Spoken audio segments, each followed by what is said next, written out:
Hello, ഇന്ന് നമ്മൾ നോക്കുന്നത് പുതിയൊരു ടോപ്പിക്കാണ്. ദാറ്റ് ഈസ് സ്റ്റെറിലൈസേഷൻ എന്ന് പറഞ്ഞ ടോപ്പിക്കാണ്. ഡിസ്ഇൻഫെക്ഷനെ പറ്റി കഴിഞ്ഞ ക്ലാസ്സിലൊക്കെ നമ്മൾ പഠിച്ചിട്ടുണ്ടായിരുന്നു അല്ലെ. അതായത് എന്താണ് destruction of micro organism only the vegetative forms are destroyed not in the spore stage എന്നാണ് നമ്മൾ ഡിസ്ഇൻഫെക്ഷനെ പറ്റി പറയുന്നത്. അതേസമയത്ത് സ്റ്റെറിലൈസേഷൻ എന്ന് പറഞ്ഞാൽ എന്തായിരിക്കും? It is the complete killing of organisms ആയിരിക്കും. That is both in the vegetative and spore stage. That is, it is a process in which an article, surface or medium is completely free of all microorganisms either in the vegetative or in the spore stage. അതായത് both vegetative forms നെയും അതുപോലെ തന്നെ spore stage നെയും kill ചെയ്യാനുള്ള capacity ഉള്ള സംഭവത്തിനാണ് നമ്മൾ sterilisation എന്നുള്ള രീതിയിൽ പറയുന്നത്. ദെൻ ഇങ്ങനെ സ്റ്റെറിലൈസേഷന് വേണ്ടി യൂസ് ചെയ്യുന്ന ഏജൻസിനെ നമ്മൾ പറയുന്ന കളത്തിൽ പറയുന്ന പേരാണ് സ്റ്റെറിലന്റ്. ഈ സ്റ്റെറിലന്റിന്റെ എക്സാമ്പിൾ ആണ് both physical and chemical agents ഉണ്ട് and they are bactericidal in nature ആയിരിക്കും സ്റ്റെറിലൈസേഷൻ എന്ന് പറഞ്ഞിട്ടുണ്ടെങ്കിൽ. ഓക്കെ, ദാറ്റ് ഈസ് സ്റ്റെറിലന്റ് എന്ന് പറഞ്ഞാൽ സ്റ്റെറിലൈസേഷൻ എന്തായിരിക്കും? ദാറ്റ് ഈസ് കംപ്ലീറ്റ് ഡിസ്ട്രക്ഷൻ അല്ലെങ്കിൽ കംപ്ലീറ്റ് കില്ലിംഗ് ഓഫ് മൈക്രോ ഓർഗാനിസത്തിന്റെ കളത്തിൽ പറയുന്ന പേരാണ് sterilization. It include both the vegetative forms and in the spore stage are destroyed. Okay, then agents mainly used for sterilization is known as sterilant and it include both physical and chemical agents ഉണ്ടാവും and these are bactericidal activity ആയിരിക്കും ഉണ്ടാവും. Next one is the antiseptic. Antiseptic എന്ന് പറഞ്ഞിട്ടുണ്ടെങ്കിൽ actually it is a chemical disinfectant ആയിരിക്കും and this chemical disinfectant can be safely used into our skin and mucous membrane without any harmful effect. And also this antiseptic can able to inhibit the growth of bacteria. അതായത് എന്താണ് disinfectant എന്ന് പറഞ്ഞാൽ എന്തായിരുന്നു? നമ്മളെ inanimate ഒബ്ജക്റ്റിൽ use ചെയ്യാൻ പറ്റുന്നതാണ് എന്ത് disinfectant. അതേസമയത്ത് ആന്റിസെപ്റ്റിക് എന്ന് പറഞ്ഞാൽ എന്താണ്? നമ്മുടെ ബോഡിയിൽ യൂസ് ചെയ്യാൻ പറ്റുന്ന കെമിക്കൽ ഡിസിൻഫെക്റ്റന്റിന്റെ കളക്റ്റീവ്ലി പറയുന്ന പേരാണ് antiseptic. This antiseptic is mainly bacteriostatic in nature ആയിരിക്കും.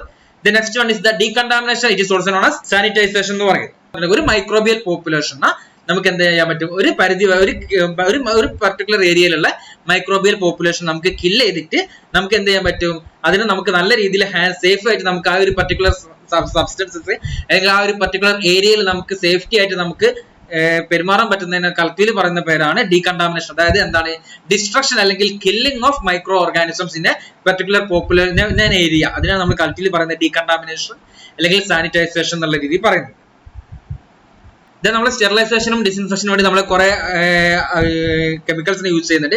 അതിന് നമ്മൾ നെയിം കൊടുക്കുന്നതെന്ന് പറഞ്ഞിട്ടുണ്ടെങ്കിൽ അതിന്റെ സഫിക്സ് നോക്കിയാൽ നമുക്ക് അറിയാൻ പറ്റും അത് ഒരു പർട്ടിക്കുലർ ഓർഗാനിസത്തിനെ കില്ല് ചെയ്യുന്നതാണോ അതല്ലെങ്കിൽ അതിന്റെ ഗ്രോത്തിനെ ഇൻഹിബിറ്റ് ചെയ്യുന്നതാണോ എന്നുള്ളത് നമുക്ക് അതിന്റെ സഫിക്സ് നോക്കി അറിയാൻ പറ്റും. ഫോർ എക്സാമ്പിൾ സഫിക്സ് CID ആണെങ്കിൽ എന്ത് ചെയ്യും? ദാറ്റ് ഈസ് ബാക്ടീരിയസൈഡ് ആണെങ്കിൽ എന്ത് ചെയ്യും? മൈക്രോ ഓർഗാനിസത്തിന് കില്ല് ചെയ്യാനുള്ള കപ്പാസിറ്റി ഉണ്ടാവും. അതിന് എക്സാമ്പിൾസ് ആയിട്ട് വരുന്നതാണ് ബാക്ടീരിയസൈഡ്, വൈറസൈഡ്, ഫംഗിസൈഡ്സ് ഒക്കെ. ഇനി അതേസമയത്ത് സഫിക്സ് സ്റ്റാറ്റിക് ആണെങ്കിൽ എന്തായിരിക്കും? നമ്മൾ ഒരിക്കലും ഓർഗാനിസത്തിനെ കില്ല് ചെയ്യത്തില്ല, but inhibit the microbial growth. അതിന് എക്സാമ്പിൾസ് ആയിട്ട് വരുന്നതാണ് ഏത്? നമ്മുടെ ബാക്ടീരിയോസ്റ്റാറ്റിക്, ഫംഗിസ്റ്റാറ്റിക് എന്നൊക്കെ. അതായത് എന്ത് ചെയ്യും? അവിടെ കില്ലിംഗ് സംഭവിക്കുന്നില്ല, അവിടെ ഗ്രോത്തിനെ ഇൻഹിബിറ്റ് ചെയ്ത് കളയാണ് ചെയ്യുന്നത്. ഇതിന്റെ ക്ലാസിഫിക്കേഷൻ നമ്മൾ നോക്കുന്ന സമയത്ത് സ്റ്റെറിലൈസേഷൻ നമ്മൾ രണ്ടായിട്ട് ക്ലാസിഫൈ ചെയ്യുന്നു. That is physical sterilization and chemical sterilization.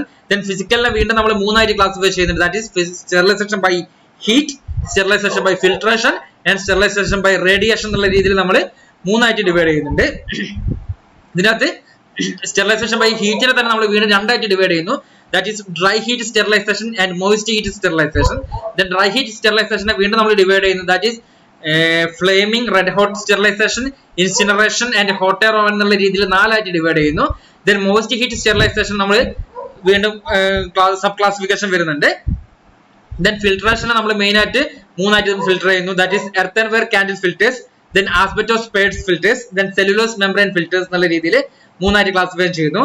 Then റേഡിയേഷനെ വീണ്ടും നമ്മൾ ionizing radiation and non ionizing radiation എന്നുള്ള രീതിയിൽ ക്ലാസിഫൈ ചെയ്യുന്നു. ദെൻ കെമിക്കൽ ഡിസിൻഫെക്റ്റന്റ് നമ്മൾ രണ്ടായിട്ട് ക്ലാസിഫൈ ചെയ്യുന്നു.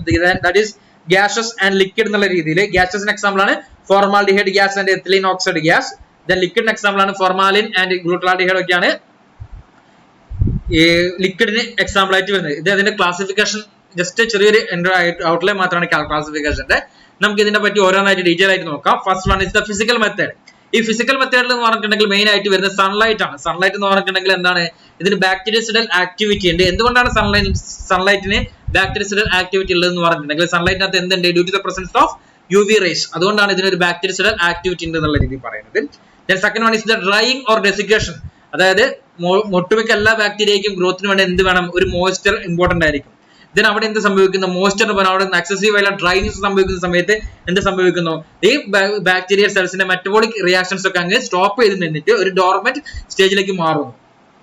ഓക്കെ, അങ്ങനെ എന്ത് ചെയ്യുന്നു, അതിന്റെ ടോട്ടൽ പോപ്പുലേഷനിൽ ഒരു ചെറിയൊരു ഡിക്ലൈൻ സംഭവിക്കുകയാണ് ചെയ്യുന്നത്.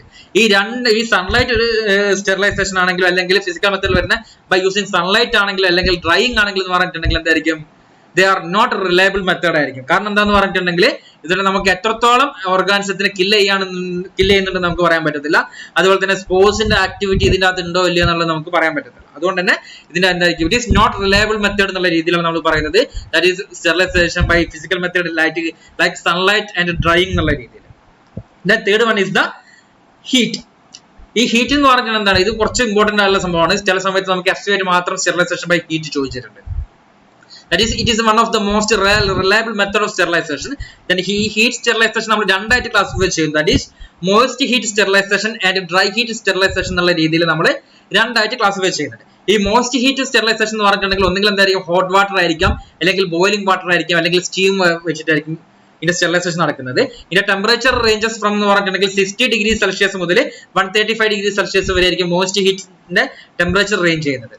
ഇനി അതേ സമയത്ത് ഡ്രൈ ഹീറ്റ് സ്റ്റെറിലൈസേഷൻ എന്ന് പറയുന്നത് പേര് തന്നെ എന്താണ്, dry. That is with sterilization with help of heat with less അല്ലെങ്കിൽ ആബ്സെൻസ് ഓഫ് മോയ്സ്ചർ കണ്ടന്റ് എന്നുള്ള രീതിയിലാണ് എന്ത് ഡ്രൈ ഹീറ്റ് സ്റ്റെറിലൈസേഷൻ അത് വരുന്നത്. ഇത് ഒന്നുകിൽ എന്തായിരിക്കും, ഫ്ലെയിം വെച്ചിട്ടായിരിക്കും, അല്ലെങ്കിൽ ഇലക്ട്രിക് ഹീറ്റിംഗ് കോയിൽ വെച്ചിട്ടായിരിക്കും നടക്കുന്നുണ്ടാവുക. ഇതിന്റെ ടെമ്പറേച്ചർ എന്ന് പറഞ്ഞിട്ടുണ്ടെങ്കിൽ 160 ഡിഗ്രി സെൽഷ്യസ് മുതൽ several thousands of degree Celsius വരെ ഇതിന്റെ ടെമ്പറേച്ചർ വേരി ചെയ്യുന്നുണ്ട്.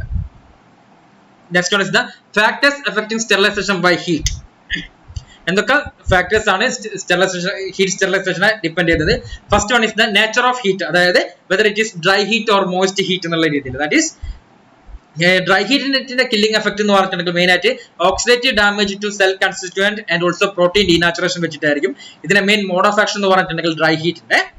അതേ സമയത്ത് മോയ്സ്റ്റ് ഹീറ്റിന് മെയിൻ ആയിട്ട് കില്ലിംഗ് എഫക്ട് എന്ന് പറഞ്ഞിട്ടുണ്ടെങ്കിൽ coagulation of cytoplasm and protein denaturation വെച്ചിട്ടായിരിക്കും മോയ്സ്റ്റ് ഹീറ്റിന്റെ മോഡ് ഓഫ് ആക്ഷൻ ഉണ്ടാവുക. അത് മോയ്സ്റ്റ് ഹീറ്റ് എന്ന് പറഞ്ഞിട്ടുണ്ടെങ്കിൽ കുറച്ച് more rapid and effective than dry heat ആയിരിക്കും. കാരണം എന്താന്ന് പറഞ്ഞിട്ടുണ്ടെങ്കിൽ കംപ്ലീറ്റ്ലി മോയ്സ്റ്റ് ഇല്ലാത്ത ഏരിയയിൽ സമയം, ഇപ്പൊ നിങ്ങൾ ഫോർ എക്സാമ്പിൾ നിങ്ങളിപ്പോ ഒരു വീട്ടിൽ വർക്ക് ചെയ്യുന്ന സമയത്ത് ഒരു കുക്കറിന്റെ അകത്തുണ്ട്. ഇതിന് കുക്കറിന്റെ ഈ ഒരു വിസിലിന്റെ അകത്ത് വരുന്ന ആ ഒരു സ്റ്റീം വെച്ചിട്ടാണ് നിങ്ങൾ കൈകൊള്ളുക. ഇനി അതല്ല ജസ്റ്റ് ഒരു ഫ്ലെയിമിന്റെ മുകളിൽ ജസ്റ്റ് കൈ തട്ടുന്ന സമയത്ത് ഏതായിരിക്കും പൊള്ളൽ കൂടുതൽ ഉണ്ടാവുക, നമ്മളെ കുക്കറിന് വരുന്നത്. അതേപോലെ തന്നെ അത് എന്തുകൊണ്ടാന്ന് പറഞ്ഞിട്ടുണ്ടെങ്കിൽ ഈ ഒരു ഹീറ്റിന്റെ പ്രസൻസിൽ കുറച്ചൊരു മോയ്സ്ചർ കണ്ടന്റ് ഉണ്ടെങ്കിൽ എന്ത് ചെയ്യും, ഈ നല്ല രീതിയിൽ ഇതങ്ങ് പെനിട്രേറ്റ് ചെയ്തു പോകും. ഓക്കെ, അതുപോലെ തന്നെയാണ് എന്ത് സംഭവിക്കുന്നത്, ഈ ഒരു മോയ്സ്ചർ ഫ്രീ എൻവയോൺമെന്റ് ആവുന്ന സമയത്ത് ബാക്ടീരിയക്ക് എന്ത് സംഭവിക്കുന്നു, ഈ ഹീറ്റിനോട് കുറച്ചും കൂടി റെസിസ്റ്റന്റ് നേച്ചർ കൂടുതലായിട്ട് കിട്ടും. ഇതിന് അതേ സമയത്ത് ഹീറ്റ് ചെയ്യുന്ന സമയത്ത് നമ്മൾ കുറച്ചും കൂടി ഒരു മോയ്സ്ചർ കൂടി കൊടുക്കുന്നതിന് എന്ത് സംഭവിക്കുന്നു, ആ ഒരു നല്ല രീതിയിൽ അത് സസെപ്റ്റബിൾ ആയിട്ട് നല്ല രീതിയിൽ അത് എന്ത് ചെയ്യും, ഇതിനെ അഫക്ട് ചെയ്യും. അതുകൊണ്ട് തന്നെ എന്തായിരിക്കും, മോയ്സ്റ്റ് ഹീറ്റ് ആയിരിക്കും കുറച്ചും കൂടി റാപ്പിഡ് ആൻഡ് മോർ എഫക്റ്റീവ് ആയിട്ടുണ്ടാവും. രണ്ടാമത് വരുന്നതെന്ന് പറഞ്ഞിട്ടുണ്ടെങ്കിൽ ഈ മോയ്സ്റ്റ് ഹീറ്റ് ആവുന്ന സമയത്ത് നമ്മൾ പറഞ്ഞ എന്താണ്, നല്ല രീതിയിൽ എഫക്റ്റീവ് ആണ്. അതുകൊണ്ട് തന്നെ അത് കുറച്ച് ടെമ്പറേച്ചർ ഉണ്ടെങ്കിൽ തന്നെ ആ ഒരു പർട്ടിക്കുലർ ടൈം പീരീഡ് ആ ഒരു ഓർഗാൻസ് നല്ല രീതിയിൽ കില്ല് ചെയ്യും. അതേ സമയത്ത് നേരെ തിരിച്ച് ഡ്രൈ ഹീറ്റ് ആവുന്ന സമയത്ത് എന്ത് വേണം, ഇത്രയും ടെമ്പറേച്ചർ വേണമെന്നുണ്ടെങ്കിൽ എന്ത് ചെയ്യും, കുറച്ചും കൂടി ഇത്രയും ഇതിനെ കില്ല് ചെയ്യണമെന്നുണ്ടെങ്കിൽ കുറച്ചും കൂടി ടൈം അല്ലെങ്കിൽ ടെമ്പറേച്ചേഴ്സും അതുപോലെ തന്നെ ടൈമും കൂടുതൽ നമ്മൾ വെക്കേണ്ടി വരും dry ഹീറ്റിന്. Then second one is the temperature and time. That is temperature and time are inversely proportional ആയിരിക്കും. അതായത് ടെമ്പറേച്ചർ കൂടുന്നതിനനുസരിച്ച് നമുക്കാണെങ്കിൽ ടൈം കുറച്ച് വരാം. ആ രീതിയിലാണ് പറയുന്നത്. ഇത് നമ്മൾ എക്സ്പ്രസ് ചെയ്യുന്നതെന്ന് പറഞ്ഞിട്ടുണ്ടെങ്കിൽ 2 പോയിന്റ് ഉണ്ട്. That is thermal death time എന്ന് പറഞ്ഞൊരു സംഭവമാണ്. That is it is the minimum time required to kill a suspension of organism at a predetermined temperature in a special environment എന്നുള്ള രീതിയിലാണ് ഈ തെർമൽ ഡെത്ത് ടൈമിനെ പറ്റി പറഞ്ഞത്. അതായത് എന്താണ്, ഒരു പർട്ടിക്കുലർ മിനിമം ടൈമാണ്, അതായത് ഒരു പർട്ടിക്കുലർ സസ്പെൻഷൻ്റെ അകത്തുള്ള ഓർഗാനിസത്തിന് ഒരു പർട്ടിക്കുലർ ടെമ്പറേച്ചറിനുള്ള ഒരു പർട്ടിക്കുലർ എൻവയോൺമെന്റിൽ കില്ല് ചെയ്യാനുള്ള മിനിമം ടൈമിന് പറയുന്ന പേരാണ് thermal death time. Then next one is the thermal death point. അതെന്താന്ന് പറഞ്ഞിട്ടുണ്ടെങ്കിൽ ഒരു ലോവസ്റ്റ് ടെമ്പറേച്ചർ, അതായത് നമുക്കൊരു 10 മിനിറ്റിന്റെ ഉള്ളിൽ എത്രത്തോളം ഓർഗാനിസത്തിന് കില്ല് ചെയ്യാൻ പറ്റും അതിന്റെ ഒരു ലോവസ്റ്റ് ടെമ്പറേച്ചറിനെയാണ് നമ്മൾ എന്തെന്ന് പറയുന്നത്, തെർമൽ ഡെത്ത് പോയിന്റ് എന്നുള്ള രീതിയിൽ പറയുന്നത്. Next third one is the organism load. അതായത് നമ്മൾ സ്റ്റെറിലൈസേഷൻ ചെയ്യാനുള്ള ആ ഒരു പർട്ടിക്കുലർ ഏരിയയിൽ എത്രത്തോളം ഓർഗാനിസത്തിന്റെ നമ്പേഴ്സ് പ്രസന്റ് ആണെന്നുള്ളത് കൂടി നോക്കും. That is directly proportional to sterilisation time.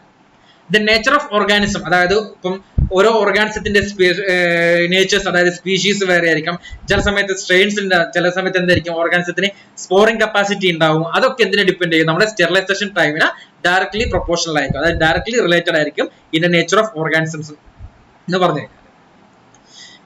The fifth one is the local environment, that is എന്താണ് സ്റ്റെറിലൈസേഷൻ ചെയ്യാനുള്ള ഒരു ഏരിയയിൽ presence of organic substances, then proteins, nucleic acid, gelatin, starch, sugar, fat, oils ഒക്കെ ഉണ്ടെങ്കിൽ എന്ത് ചെയ്യും? ഈ തെർമൽ ഡെത്ത് ടൈം ഇൻക്രീസ് ചെയ്യിക്കും. അതേ സമയത്ത് പ്രസൻസ് ഓഫ് കുറച്ച് ഡിസിൻഫെക്ടൻസ്, പിന്നെ ഹൈ ആൽക്കലിൻ pH അല്ലെങ്കിൽ അസിഡിക് pH ഒക്കെ ഉണ്ടെങ്കിൽ എന്ത് സംഭവിക്കുന്നു? തെർമൽ ഡെത്ത് ടൈം കുറച്ച് ഡിക്രീസ് ചെയ്ത് വരും. ഇതൊക്കെയാണ് ഇതിന്റെ ലോക്കൽ എൻവയോൺമെന്റിനകത്ത് വരുന്നത്. Then next one is the applications of dry heat. ഈ ഡ്രൈ ഹീറ്റിന്റെ അപ്ലിക്കേഷൻ എന്ന് പറഞ്ഞിട്ടുണ്ടെങ്കിൽ മെയിൻ ആയിട്ട് 4 രീതിയിലാണ് വരുന്നത്. That is first one is the flaming, second one is the red hot sterilisation, third one is the incineration and fourth one is the hot air oven എന്നുള്ള രീതിയിൽ ഇങ്ങനെ 4 രീതിയിലായിട്ടാണ് ഇതിന്റെ അപ്ലിക്കേഷൻസ് വരുന്നത്. നമുക്ക് അതിനെപ്പറ്റി ഡീറ്റെയിൽ ആയിട്ട് നോക്കാം. First one is the flaming. ഈ ഡയഗ്രത്തിൽ കാണിച്ചാണ് ഫ്ലേമിംഗ് എന്ന് പറഞ്ഞിട്ടുണ്ടെങ്കിൽ എന്താണ്? വളരെ സിമ്പിൾ ആണ്.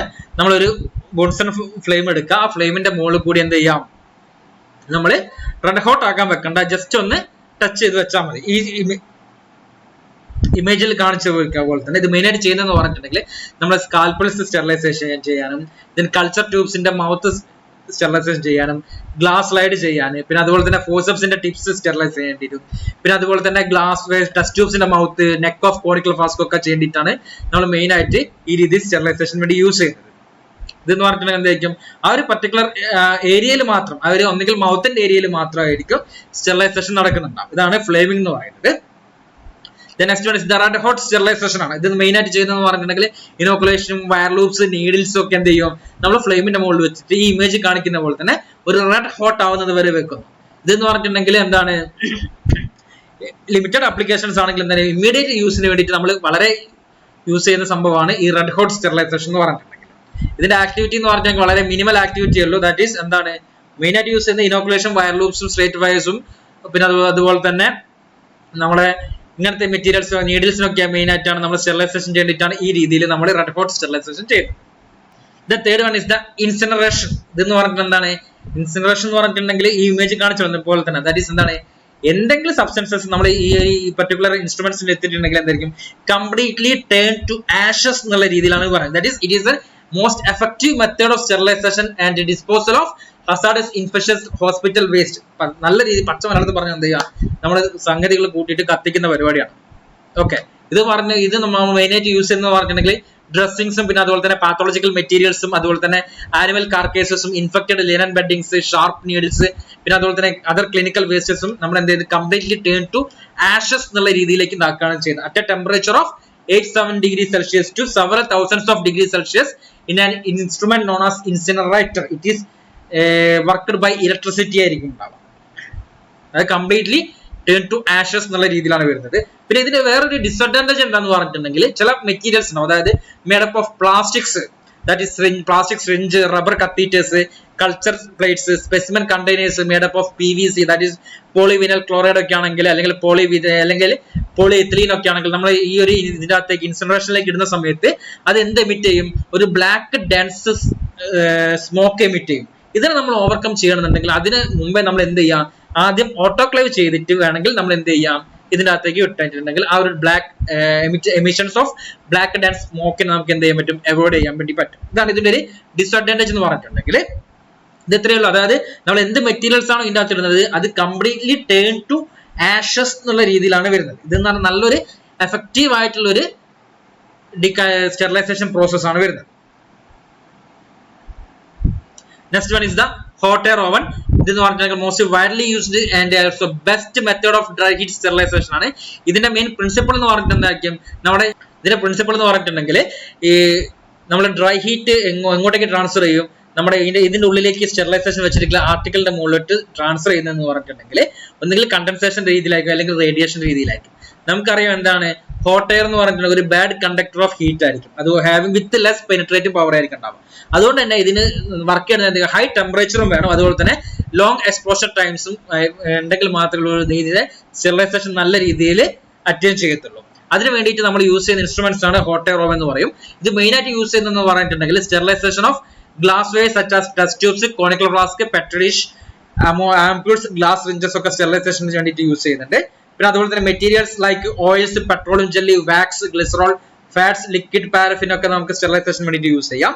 ദെൻ സർജിക്കൽ മെറ്റാലിക് ഇൻസ്ട്രുമെന്റ്സ് ആയിട്ടുള്ള നീഡിൽ, ഫോഴ്സെപ്സ്, സിസേഴ്സ്, സ്കാൽപ്സും സ്റ്റെറിലൈസേഷന് വേണ്ടി യൂസ് ചെയ്യുന്നുണ്ട്. പിന്നെ അതുപോലെ തന്നെ ഗ്ലൗ പൗഡേഴ്സ്, ടാൽക്കം പൗഡേഴ്സ് ഒക്കെ സ്റ്റെറിലൈസേഷൻ വേണ്ടിയിട്ടും നമ്മൾ ഈ ഹോട്ട് എയർ അവൻ യൂസ് ചെയ്യുന്നുണ്ട്.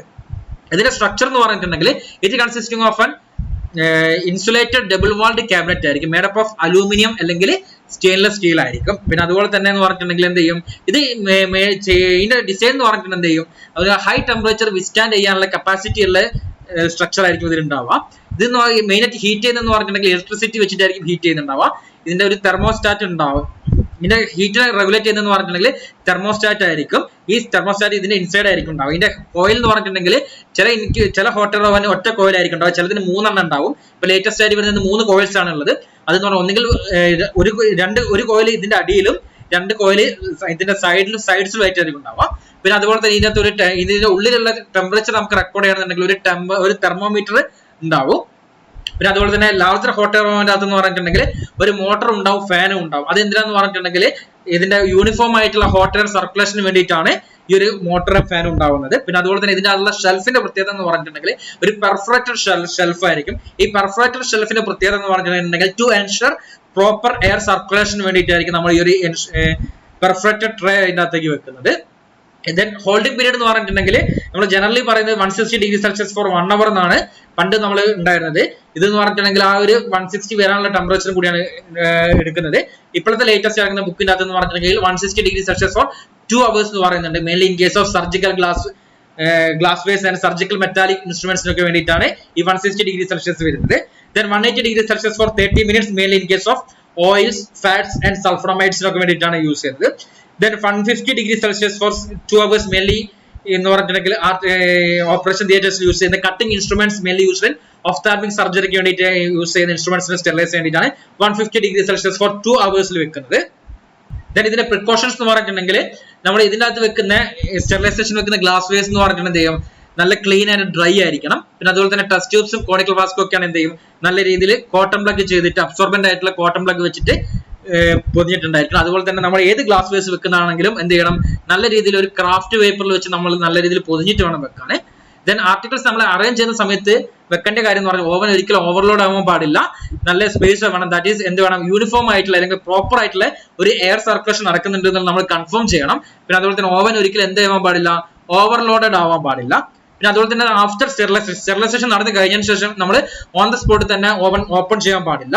അങ്ങനെ എന്ത് ചെയ്യും, ഇത് നമ്മൾ ചെറിയ ടൈം കൊടുക്കണം. അതായത് ഇതിന്റെ ടെമ്പറേച്ചർ നല്ല രീതിയിൽ കൂൾ ആവുന്ന വരെ ടൈം കൊടുക്കണം. അല്ലെങ്കിൽ എന്താ സംഭവിക്കുക, നമ്മൾ ഓവൻ ഓഫ് ചെയ്ത് അന്നേരം നമ്മൾ ഓവന്റെ ഡോർ ഓപ്പൺ ചെയ്തിട്ട് എന്ത് സംഭവിക്കുന്ന പറഞ്ഞിട്ടുണ്ടെങ്കിൽ ഹോട്ട് എയർ ഓവന്റെ ഉള്ളിൽ എന്തായിരിക്കും, നല്ല ഹോട്ട് ആയിട്ടുള്ള എയർ ആയിരിക്കും, പുറത്ത് എന്തായിരിക്കും, നല്ല കൂൾ ആയിട്ടുള്ള എയർ ആയിരിക്കും. ഇത് നമ്മൾ തുറക്കുന്ന സമയത്ത് എന്ത് സംഭവിക്കുന്നു, ഈ പുറത്തുനിന്നുള്ള ഈ ഒരു കൂൾ ആയിട്ടുള്ള എയറിന്റെ ഇൻട്രസ്റ്റ് നേരെ എന്തിലോട്ട് കയറുന്നു, ഹോട്ട് എയറിന്റെ ഉള്ളിലേക്ക് കയറിയിട്ട് അന്ന് ആ സമയത്ത് എന്ത് സംഭവിക്കും, നമ്മളെ ഈ ചേമ്പേഴ്സിന്റെ ഉള്ളിലുള്ള ഈ ഗ്ലാസ് വേസ് ഒക്കെ ക്രാക്കിങ്സ് വരാനുള്ള ചാൻസസ് കൂടുതലായിരിക്കും. പിന്നെ ചില സമയത്ത് ഈവൻ എക്സ്പ്ലോഷർ വരെ ഉണ്ടാവാനുള്ള ചാൻസസ് കൂടുതലായിരിക്കും. അതുകൊണ്ടാണ് നമ്മൾ പറയുന്നത് നല്ല രീതിയിൽ കുറച്ച് ടൈം കൊടുത്താൽ നല്ല രീതിയിൽ കൂൾ ആയതിനു ശേഷം മാത്രമേ നമ്മൾ ഓവൻ ഓപ്പൺ ചെയ്യാൻ പാടുന്നുള്ളൂ. പിന്നെ അതുപോലെ തന്നെ എന്തെങ്കിലും ഇൻഫ്ലേമബിൾ ആയിട്ടുള്ള മെറ്റീരിയൽസ് അല്ല റബ്ബർ ആർട്ടിക്കിൾസ്, അതായത് വാഷേഴ്സ്, ഗ്ലൗസ്, പ്ലാസ്റ്റിക്സ് ഒക്കെ ഉണ്ടെങ്കിൽ ചില സമയത്ത് എന്താണ് ഒരിക്കലും നമ്മൾ ഓവന്റെ അകത്ത് വെക്കാൻ പാടില്ല. ചില സമയത്ത് എന്ത് സംഭവിക്കുന്നു, അത് അവിടെ കിടന്നിട്ട് തീ പിടിക്കാനും അതുപോലെ തന്നെ എക്സ്പോഷർ നടക്കാനുള്ള ചാൻസസ് കൂടുതലാണ്. ദെൻ നെക്സ്റ്റ് ഡിസഡ്വാൻറ്റേജസ് എന്ന് പറഞ്ഞിട്ടുണ്ടെങ്കിൽ ഇതിന് ഏറ്റവും വലിയ ഡിസഡ്വാൻറ്റേജ് പറഞ്ഞ എന്താണ്, ലോങ് പീരീഡ് ഓഫ് എക്സ്പോഷർ ആയിരിക്കും. അതായത് 121 ഡിഗ്രി സെൽഷ്യസ് ഫോർ 1 അവർ അല്ലെങ്കിൽ 2 അവേഴ്സ് വരെ വരുന്നുണ്ട്. പിന്നെ അതുപോലെ തന്നെ ഹീറ്റ് സെൻസിറ്റീവ് മെറ്റീരിയൽസ് നമുക്ക് സ്റ്റെറിലൈസേഷൻ ചെയ്യാൻ പറ്റത്തില്ല. പിന്നെ അതുപോലെ തന്നെ ഡ്രസ്സിങ്സിന്, റബ്ബർ ഐറ്റംസിന് സ്റ്റെറിലൈസേഷൻ ചെയ്യാൻ പറ്റത്തില്ല. പിന്നെ അതുപോലെ തന്നെ പ്രയോൺസിനൊന്നും നമുക്ക് ഒരിക്കലും എന്ത് ചെയ്യാൻ പറ്റത്തില്ല, ഇത് വെച്ചിട്ട് നമുക്ക് കില്ലിംഗ് ചെയ്യാൻ പറ്റത്തില്ല. പിന്നെ അതുപോലെ തന്നെ ഇതിന് എന്ത് വേണം, കണ്ടിന്യൂസ് സോഴ്സ് ഓഫ് ഇലക്ട്രിസിറ്റി ഉണ്ടായിരിക്കും. അതായത് നമ്മൾ 1 അവർ അല്ലെങ്കിൽ 2 അവർ എന്ന് പറയുന്ന സമയത്ത് ആ 2 അവേഴ്സ് കണ്ടിന്യൂസ് ആയിട്ട് ഇത് ഓവൻ ഓൺ ആയിരിക്കണം. ദാറ്റ് ഈസ് മസ്റ്റ് എന്ത് ചെയ്യണം, ഇലക്ട്രിസിറ്റി മസ്റ്റ് ആയിരിക്കും. Sterility control. ഈ സ്റ്റെറിലിറ്റി കൺട്രോൾ നമ്മൾ മെയിൻ ആയിട്ട് എന്തിനാ ചെയ്യുന്നത് പറഞ്ഞിട്ടുണ്ടെങ്കിൽ നല്ല രീതിയിലുള്ള സ്റ്റെറിലൈസേഷൻ അവിടെ അറ്റൈൻ ചെയ്തിട്ടുണ്ടോ ഇല്ലയോ എന്ന് അറിയേണ്ടിയിട്ടാണ് നമ്മൾ മെയിൻ ആയിട്ട് സ്റ്റെറിലിറ്റി കൺട്രോൾ ചെയ്യുന്നത്. മെയിൻ ആയിട്ട് 3 രീതിയിലാണ് സ്റ്റെറിലിറ്റി കൺട്രോൾ ചെയ്യുന്നത്. That is physical method, chemical method and biological method എന്നുള്ള രീതിയിൽ 3 രീതിയിലാണ് നമ്മൾ സ്റ്റെറിലിറ്റി കൺട്രോൾ ചെയ്യുന്നത്. ഫിസിക്കൽ മെത്തേഡ് എന്ന് പറഞ്ഞിട്ടുണ്ടെങ്കിൽ മെയിൻ 2 മെത്തേഡ് ചെയ്യുന്നത്. ദാറ്റ് ഈസ് തെർമോകപ്പിളും second one is the digital display ആണ്. തെർമോകപ്പിൾ എന്ന് പറഞ്ഞിട്ടുണ്ടെങ്കിൽ എന്തായിരിക്കും, ഇതെന്ന് പറഞ്ഞിട്ടുണ്ടെങ്കിൽ ഒരു ഇൻസ്ട്രുമെന്റ് ആയിരിക്കും. ഇതെന്ന് പറഞ്ഞിട്ടുണ്ടെങ്കിൽ ഡയറക്റ്റ് ആയിട്ട് എന്ത് ചെയ്യും, ഓവന്റെ അകത്ത് ഇട്ട് വെക്കാം. ഇട്ട് എന്തും കൂടി ഉണ്ടാവും, ഒരു പൊട്ടൻഷ്യോമീറ്റർ ഉണ്ടാവും. ഈ പൊട്ടൻഷ്യോമീറ്റർ ഉള്ളത് കൊണ്ട് എന്ത് സംഭവിക്കാം, ഈ ഒരു ചേമ്പറിനുള്ളിലുള്ള ടെമ്പറേച്ചർ നമുക്ക് റീഡ് ചെയ്യാൻ പറ്റും. Then second one is the digital display ആണ്. ഇതെന്ന് പറഞ്ഞിട്ട് എന്താണ്, നമ്മുടെ ഇതിന്റെ ഉള്ളിലുള്ള ടെമ്പറേച്ചറും ടൈമും നമുക്ക് എന്ത് ചെയ്യാൻ പറ്റും, നമുക്ക് ഡിജിറ്റൽ ആയിട്ട് നമുക്ക് കാണാൻ പറ്റും. Chemical method that is brown tube ആണ് വരുന്നത്. ഇതെന്ന് പറഞ്ഞിട്ടുണ്ടെങ്കിൽ ഇനീഷ്യൽ ഒരു ഇത് consisting of A red colour indicator solution ആയിരിക്കും ഉണ്ടാവുക. ഇതിന് പ്രോപ്പർ ആയിട്ടുള്ള സ്റ്റെറിലൈസേഷൻ അറ്റൈൻ ചെയ്തു, അല്ലെങ്കിൽ ആ ഒരു പർട്ടിക്കുലർ ടെമ്പറേച്ചർ, ആ ഒരു അഡിക്കേറ്റ് ടെമ്പറേച്ചർ അവിടെ എത്തിയിട്ടുണ്ടെങ്കിൽ ഈ ബ്രൗൺ ട്യൂബിന്റെ കളർ അങ്ങ് ചേഞ്ച് ചെയ്യും. അതായത് റെഡ് നിന്ന് എന്തിലേക്ക് ചേഞ്ച് ചെയ്യുന്നു, ഒരു ഗ്രീൻ കളറിലേക്ക് ഈ ഒരു ബ്രൗൺ ട്യൂബിന്റെ കളർ ചേഞ്ച് ചെയ്യാണ് ചെയ്തത്. ആ ചേഞ്ചിങ് കളറാണ് നമ്മൾ നോക്കുന്നത്. ഇവിടെ കാണിച്ചിരിക്കുന്ന ഇമേജ് ആണ് ഈ ബ്രൗൺ ട്യൂബിന്റെ ഇമേജ് ആണ് അത്. Then last one is the third one is the biological method ആണ്. ഇവിടെ നമ്മൾ മൈക്രോ ഓർഗാനിസത്തിനാണ് യൂസ് ചെയ്യുന്നത്. ഇവിടെ നമ്മൾ യൂസ് ചെയ്യുന്നത് 10⁶ spores of non toxigenic strains of Clostridium tetani ആണ് നമ്മൾ യൂസ് ചെയ്യുന്നത്. ഇവിടെ നമ്മൾ ഇന്ന് പറഞ്ഞിട്ടുണ്ടെങ്കിൽ ഒരു പേപ്പർ സ്ട്രിപ്സ് എടുക്കും. ആ പേപ്പർ സ്ട്രിപ്സിന്റെ അകത്തോട്ട് impregnated with 10⁶ spores of non toxigenic strains of Clostridium tetani എന്ത് ചെയ്യുന്നു, ആ ഒരു ഫിൽറ്റർ ആ ഒരു പേപ്പറിന്റെ എടുത്തിട്ട് നമ്മൾ എന്ത് ചെയ്യുന്നു, Clostridium tetaniയുടെ നോൺ ടോക്സിജനിക് സ്ട്രെയിൻസിനെ നമ്മൾ അതിന്റെ അകത്തേക്ക് ആഡ് ചെയ്ത് വെക്കും. എന്നിട്ട് നമ്മൾ എന്ത് ചെയ്യുന്നു പറഞ്ഞിട്ടുണ്ടെങ്കിൽ ഹോട്ട് എയർ ഓവന്റെ പല പല ചേമ്പറിൽ പല പല ഏരിയയിലായിട്ട് എടുത്തു വെക്കുന്നു. ഇത് നമ്മൾ എന്ത് ചെയ്യുന്നു, ഹോട്ട് എയർ ഓവൻ റൺ ചെയ്യുന്നു. After sterilisation that sterilisation is over, എന്ത് ചെയ്യുന്നു, ആ സ്ട്രിപ്സ് നമ്മൾ അവിടെ എടുത്തിട്ട് ഇത് നമുക്ക് എന്താണ്, ക്ലോസ്ട്രിഡിയം ടെറ്റനി ആണ്. It's an example of anaerobic organisms ആയിരിക്കും. അതുകൊണ്ട് നമ്മൾ എന്ത് ചെയ്യുന്നു, ഒരു അനറോബിക് മീഡിയത്തിലേക്ക് നമ്മൾ ഇനോക്കുലേഷൻ ചെയ്തു. That is it must be inoculated into RCM, that is Robertson cooked meat medium, that is it is an example of anaerobic culture media ആണ്.